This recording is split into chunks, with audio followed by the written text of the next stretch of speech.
नमः सिद्धेभ्यः। ॐ नमः सिद्धेभ्यः। श्रीवर्धमान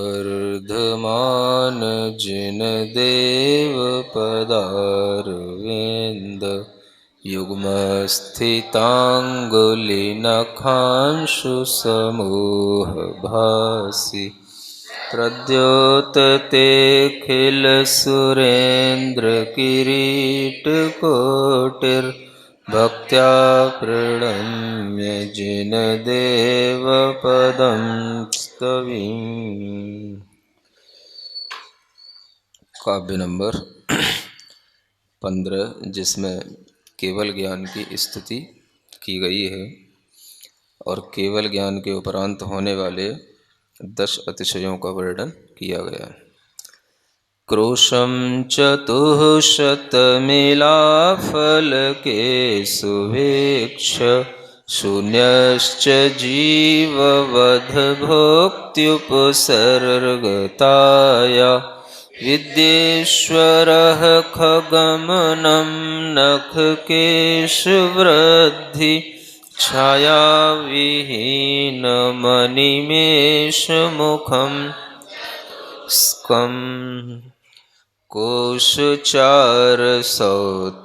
सुभिक्ष है प्राणीवध उपसर्ग रहित बिन भोजन नित गगन गमन है नख केशों की वृद्धि रहित बिन छाया तनु चार मुखों से निर्निमेष लोचन टिमकार सब विद्याओं के ईश्वर हो दश केवल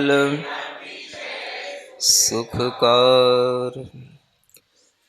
केवल ज्ञान होने के उपरांत जो भगवान के 10 अतिशय होते हैं उनका वर्णन कल थोड़ा सा किया था, जिसमें पहला अतिशय होता है 400 कोष तक इस धरती पर सुभिक्ष हो जाना।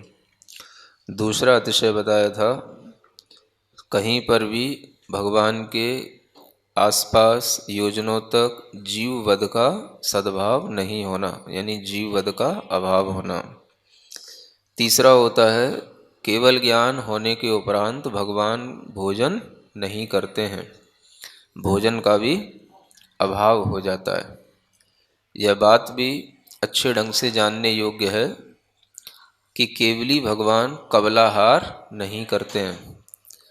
मनुष्य होते हुए भी जब वह केवल ज्ञान को प्राप्त हो जाते हैं तो उनके अंदर अनंत शक्ति आ जाती है, आत्मा की अनंत शक्ति प्रकट हो जाती है।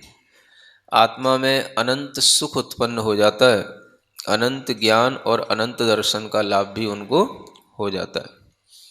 यही वजह होती है कि उनका इंद्रिय ज्ञान कोई भी काम नहीं करता, क्योंकि वो इंद्रिय ज्ञान से परे हो जाते हैं। उसे कहते हैं अतीन्द्रिय ज्ञानी। क्या बोलते हैं? हाँ, 2-3 चीज़ें होती हैं, एक इंद्रिय ज्ञान, एक अनिंद्रिय ज्ञान और एक होता है अतीन्द्रिय ज्ञान, है ना। एक सेंसुअल नॉलेज, एक मेंटल नॉलेज, है ना, और knowledge beyond the sense and mind, उसको बोलते हैं अतीन्द्रिय ज्ञान। 3 प्रकार के ज्ञान होते हैं। तो वर्तमान में विज्ञान केवल इंद्रिय ज्ञान और मानसिक ज्ञान तक ही सीमित है। अतीन्द्रिय ज्ञान के लिए विज्ञान की जरूरत नहीं है, अतीन्द्रिय ज्ञान के लिए आत्म ध्यान की जरूरत होती है, आत्म ज्ञान की जरूरत होती है। तो अतीन्द्रिय ज्ञान जब हो जाता है तभी ये इंद्रियों का ज्ञान छूट जाता है। इंद्रियों का ज्ञान एक तरह से क्षयोपशम ज्ञान कहलाता है, जिसका मतलब होता है जो घटता बढ़ता रहता हो। और जब ये क्षयोपशम ज्ञान रहता है तभी तक हमें इंद्रियों के विषयों को लेने की जरूरत पड़ती है। जब हमारे अंदर अतीन्द्रिय ज्ञान आ जाता है, अनंत ज्ञान के रूप में वह हमारे अंदर आ जाता है, तो फिर इंद्रिय ज्ञान के माध्यम से इंद्रियों का कोई भी व्यापार नहीं होता है। यानी इंद्रियों का कोई भी काम करने की कोई आवश्यकता नहीं रह जाती है। पूरी की पूरी तरह वह आत्मा अपने अनंत ज्ञान, अनंत दर्शन आदि स्वभाव के माध्यम से अपने आत्मा में ही आत्मस्थ हो जाती है। ऐसी उस आत्मा के लिए शरीरगत कोई भी रोग नहीं होते, शरीरगत कोई भी उसको क्षुधा आदि की बाधाएं उसको परेशान नहीं करती, क्योंकि जहाँ वो आत्मा अनंत सुख का संवेदन कर रहा है, वहाँ पर क्षुधा आदि से होने वाले कोई भी दुख उस आत्मा को सता नहीं सकते। दूसरी बात ये भी सोचने की है कि जब आत्मा में अनंत ज्ञान हो जाता है तो आत्मा से हर चीज अनंत रूप में दिखाई देती है। ऐसा आत्मा कैसे कोई भोजन इत्यादि करने में प्रवृत्ति कर सकता है? कैसे वह आत्मा आहार आदि को ग्रहण कर सकता है? क्योंकि उस आहार की भी उसे अनंत पर्याय दिखाई देंगी। क्या समझ आ रहा है? जो आहार बना है वो ग्रास कहाँ से आया, किस खेत का वह गेहूं था, फिर वो गेहूं भी कैसे बना, उस खेत में कितने जीव हिंसा हुई, कितना खेत में क्या क्या पड़ा था, कैसे वह आहार बना, वो सारा का सारा उसको दिखाई देगा। समझ आ रहा है? तो जिसको अनंत ज्ञान हो गया है वो भोजन कर कैसे सकेगा? समझ आ रहा है? इसलिए भोजन अनंत ज्ञान के साथ नहीं होता है, भोजन जो है अल्प ज्ञान के साथ ही होता है, इंद्रिय ज्ञान के साथ ही होता है। समझ आ रहा है? और भोजन करते समय पर ज्यादा ज्ञान अगर होता है तो उसको भी लगाया नहीं जाता है, ये भी कहा गया है। समझ आ रहा है?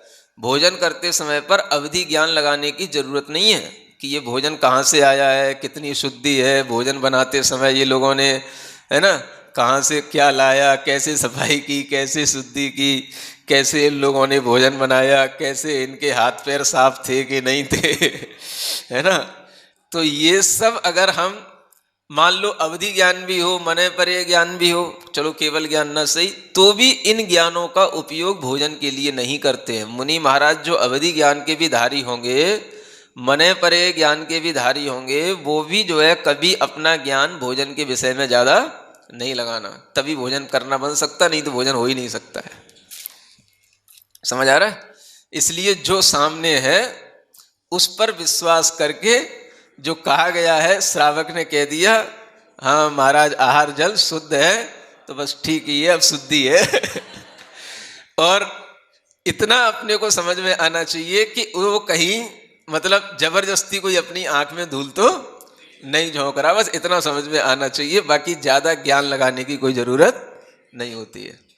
तो मति ज्ञान श्रुत ज्ञान के साथ ही आहार बनना करना संभव है ना।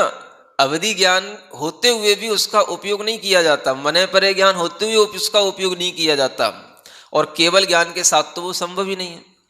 तो कुछ लोग बोलते हैं कि केवल ज्ञान के साथ भी भोजन करते हैं, भगवान आहार करते हैं, है ना। श्वेतांबर संप्रदाय में ये धारणा चलती है केवली कवलाहारी होते हैं, तो उनकी वह मान्यता बिल्कुल शास्त्रों के अनुरूप नहीं बैठती है। समझ आ रहा है? कोई भी व्यक्ति जो थोड़ा सा भी ज्ञान रखेगा वो इस बात को समझ सकता है कि केवल ज्ञान होने के बाद में जब आत्मा में अनंत ज्ञान, अनंत शक्ति उत्पन्न हो गई तो भोजन करना किसके लिए है। और जब इंद्रियां ही काम नहीं कर रही हैं, इंद्रिय ज्ञान ही नहीं होता है, तो इंद्रियों के पोषण की आवश्यकता क्या रह गई है। इंद्रियों का संवेदन ही नहीं होता है तो इंद्रियों के लिए भोजन देने की जरूरत क्या रह गई है। तो ये कोई भी क्रियाएं नहीं होती हैं। अगर हम भोजन देंगे तो भोजन के कारण से और क्या होता है वो भी आगे अभी बताने वाले हैं, कि भोजन के माध्यम से जो शरीर में चीजें बनती हैं उसके कारण से फिर और अनेक बाधाएं भी उत्पन्न हो जाती हैं, है ना। आगे एक अतिशय आने वाला है कि भगवान के फिर नख केशों की वृद्धि नहीं होती है। नख केश भी तभी तक बढ़ते हैं जब तक हमारे शरीर में गया हुआ भोजन सप्त धातुओं में परिवर्तित होता है, ये विज्ञान है।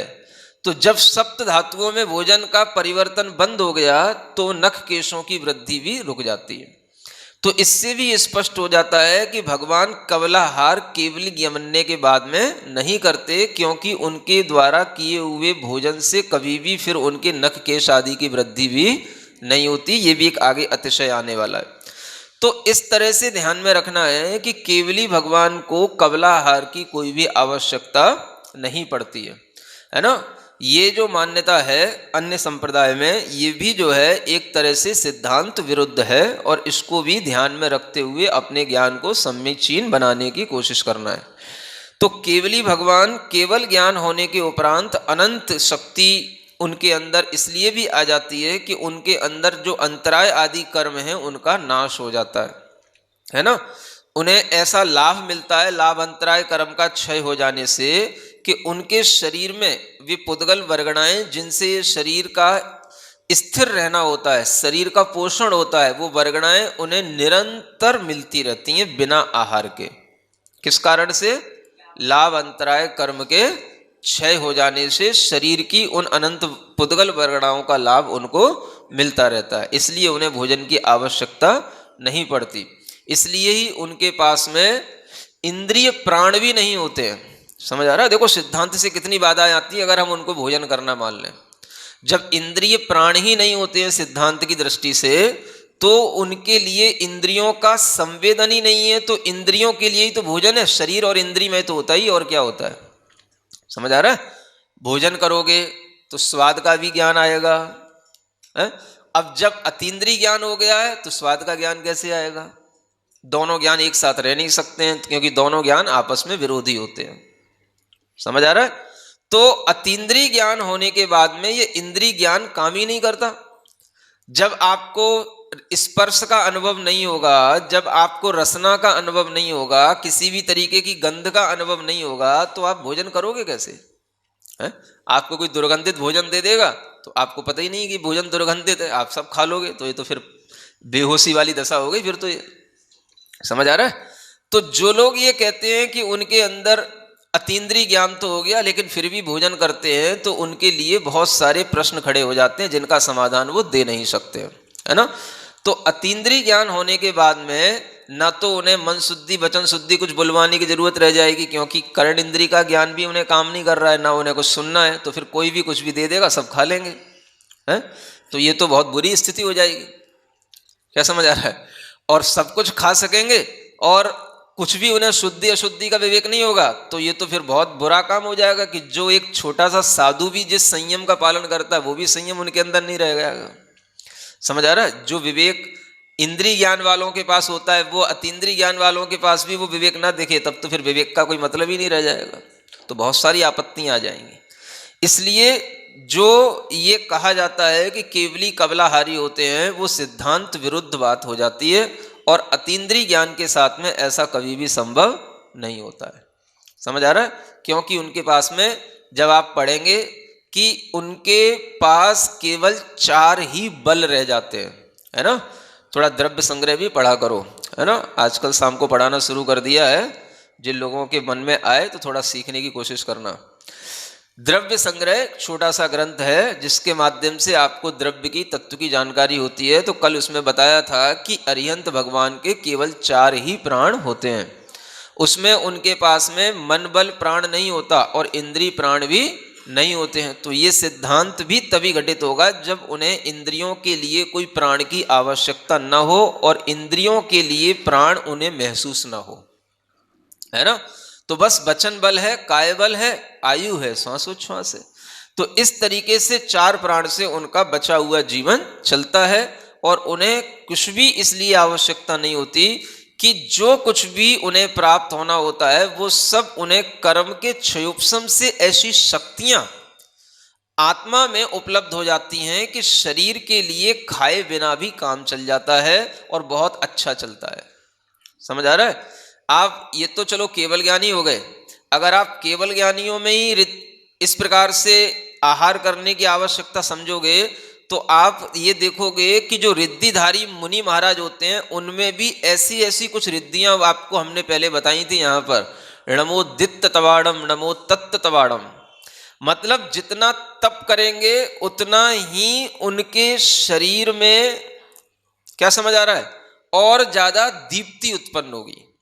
तो ये रिद्धि के कारण से, जब उन्हें पहले से ही ऐसी रिद्धियां प्राप्त हैं, बिना भोजन के ही उनका शरीर पहले से ही रिद्धि संपन्न है, तो केवल ज्ञान होने के बाद में तो भोजन करने की आवश्यकता तो कहीं से कहीं तक होती ही नहीं है।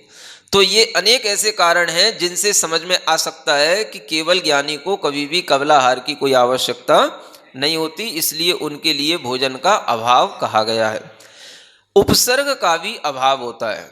उपसर्ग जब तक होता है जब तक कि छद्मस्त अवस्था रहती है। छद्मस्त का मतलब ही होता है केवल ज्ञान से पहले की अवस्था को छद्मस्त अवस्था कहते हैं। केवल ज्ञान होने के बाद में फिर उनके ऊपर कोई उपसर्ग नहीं कर सकता है। समझ आ रहा है? पार्श्वनाथ भगवान के ऊपर उपसर्ग हुआ, ये जो आप कहते हो, वो वस्तुतः पार्श्वनाथ भगवान के ऊपर नहीं हुआ, वो पार्श्वनाथ मुनि महाराज के ऊपर हुआ। भगवान बनने के बाद में कोई उपसर्ग उनके ऊपर नहीं होता। तो ये धारणा भी क्लियर होनी चाहिए दिमाग के अंदर कि कब उपसर्ग होता है और कब उपसर्ग का अभाव हो जाता है। तो मुनि अवस्था में तो उपसर्ग हो सकता है जब तक वो तपस्या कर रहे हैं, जैसे हम छद्मस्त अवस्था कहते हैं। जब तक केवल ज्ञान नहीं होता है तब तक उपसर्ग की संभावना रहती है, लेकिन केवल ज्ञान होने के बाद उनके ऊपर कोई भी उपसर्ग नहीं हो सकता, न कोई कर सकता। ठीक बात? तो ये उपसर्ग का अभाव हो गया, ये भी उनका एक अतिशय केवल ज्ञान के बाद प्रकट होता है।